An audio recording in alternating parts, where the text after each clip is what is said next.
Sometime when you really take the time to slow down, something special like that can happen. Today's video is not about this little bird right there, but it's more about how and why I build my macro images. So take a deep breath, relax a little bit, and enjoy the video. I think one of the best parts of macro photography is that it forces you to slow down, because otherwise we're literally walking by thousands of photography opportunities without even noticing them.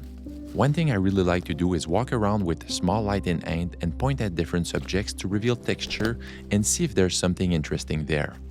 Now, when I walk through the forest, I'm constantly looking at light, texture, shapes, tiny details, and most of the time the image starts way before I even take the camera out. When I find something interesting, first I grab the camera handheld and play around with different composition until something starts to feel right. All right, so I think it's going to be something along these lines. What do you think? We're good? We're good. Once I find something I like, I usually put the camera on the tripod and start fine-tuning the composition a little more. At this point, I'm mostly looking at the relationship between the subject and the background and try to simplify the scene as much as possible. Since I know I'm going to be adding some artificial lighting, I always underexpose the shot by about 2 to 3 stops to make room to add up additional lighting after that. Because if you don't do that, you're going to blow some highlights later on. I receive a lot of questions about how do you know how much light do you need for a particular shot. I would say lit with purpose, one light at a time, and if you don't know if you need one more light, you probably don't.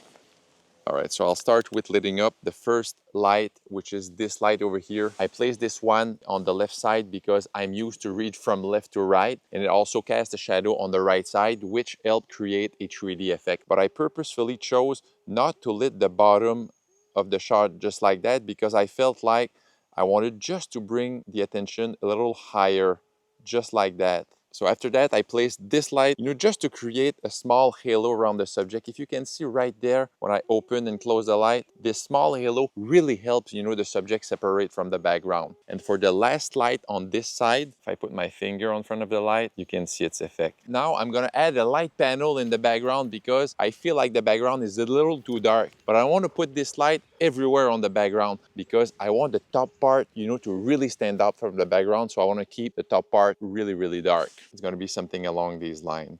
And now I think the shot is pretty balanced and pretty interesting. Here, I want to mention that I'm not trying to document reality. So moving stuff around and placing something or removing something from the scene is totally fine with me.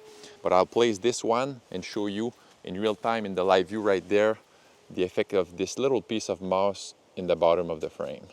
All right, so now that I'm pleased with the composition and the lighting, I'm going to focus bracket the image because I want my subject to be all in focus. So basically the most important thing when you're setting up your shot is focus increment, because focus increment is going to tell your camera how far to move between each slice of focus. And you want to make sure each slice of focus overlap each other a little bit because it's going to give your post-processing software all the information needed to make a seamless image. After the focus increment is set correctly, the number of shots needed is really easy to set up because if you need 30 shots, you need 30 shots. If you need 100, you need 100.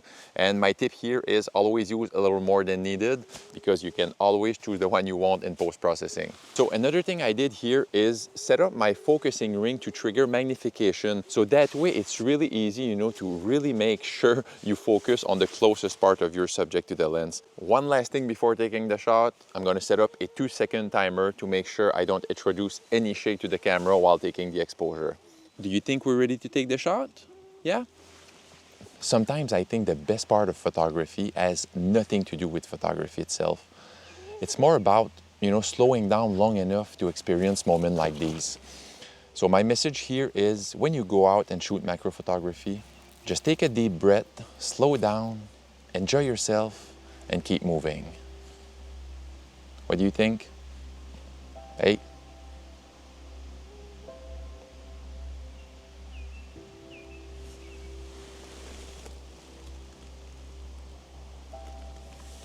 I'm not sure if I'm okay with that.